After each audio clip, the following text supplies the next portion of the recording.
Hello, this is Keith George, the Big Tech Coach, and this is a quick little video that will help you understand how to use Jamboard, a really uh, wonderful interactive whiteboard type application that's available free from Google and is part of G Suite. So the first thing we need to do is find Jamboard, and if you come up here to your waffle icon, the apps menu, and click that where you see all your docs and sheets and slides, everything you use all the time. If you keep scrolling down, Jamboard is going to be down here. So we're going to launch Jamboard. And as you see, we end up with just a blank screen here, and it's telling us we don't have a jam yet. So let's create one by tapping the plus sign. We're going to tap that, and it's going to create us a new Jamboard. And just to kind of get you familiar, you have an area up here where you can title your jam. You can rename it, and we'll call it My Test Jam. Click OK, and now we have a title for it. You see a couple of tools here. We'll talk about those in just a minute. Up here in the center, you have directional arrows that let you go forward and back, and each page or screen of a Jamboard is known as a frame. So you can see that you can expand the frame bar if you have more than one, or you can just create a new frame by clicking the right-facing arrow tip. Along the left side here, we have a couple of tools. First, we have a pen that will let us write on the screen. And you can get used to that with a trackpad or a mouse, or I have a touch screen that I'm using right now, and it's a little bit easier to do that way. One handy button that you'll use a lot is right up here to clear your entire frame. That erases everything on the frame.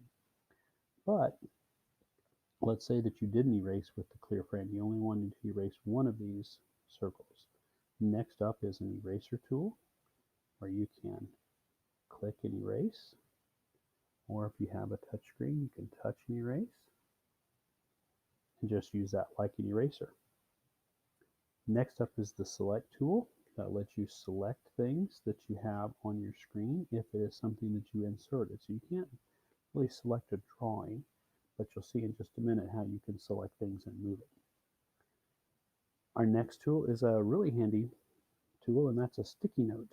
So you can have a sticky note and you just simply type into it. Notice that you can choose the color of the background of your sticky note so that you can organize things a little bit better. Have it with no color. And then when you save it, it puts a sticky note on your Jamboard. So if I cancel that, now if I click select, I can select my sticky note and I can drag it to wherever I want. Notice that I can get on the handles on the corner, the blue dots, and I can make it larger or smaller. Get on this one and I can spin it around if I wanted to make it look a little bit more decorative.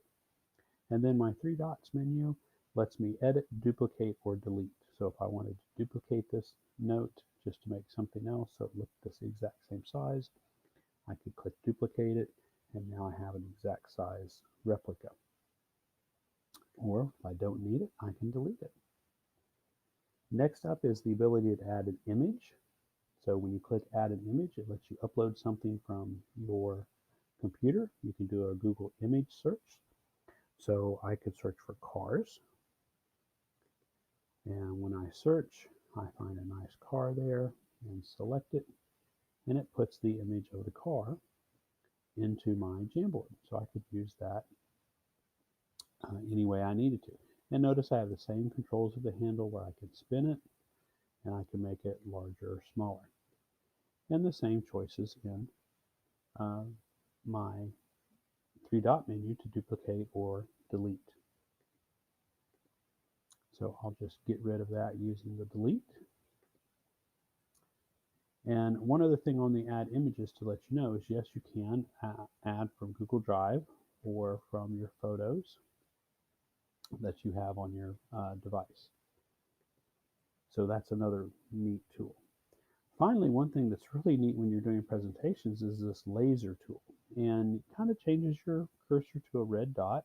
But what's really cool is when you draw with it, you can see it on the screen, but it's just used for emphasis. It won't stay there. It's kind of like a laser pointer, like look here, and then it will go away. So during presentations, when you're sharing things, that's a fun little tool to use. Now I'm going to clear my frame because I also want to show you this tool here, this button that you change the background. And when you think about presenting for education, there are a lot of really handy backgrounds that you can do in here. You can get some lined paper, you can get some dots, you can get a traditional quadrille paper, you can get it where it's gray with white lines, or you can just change it to any color of background. And you can change that color if you need to. So you have like a chalkboard.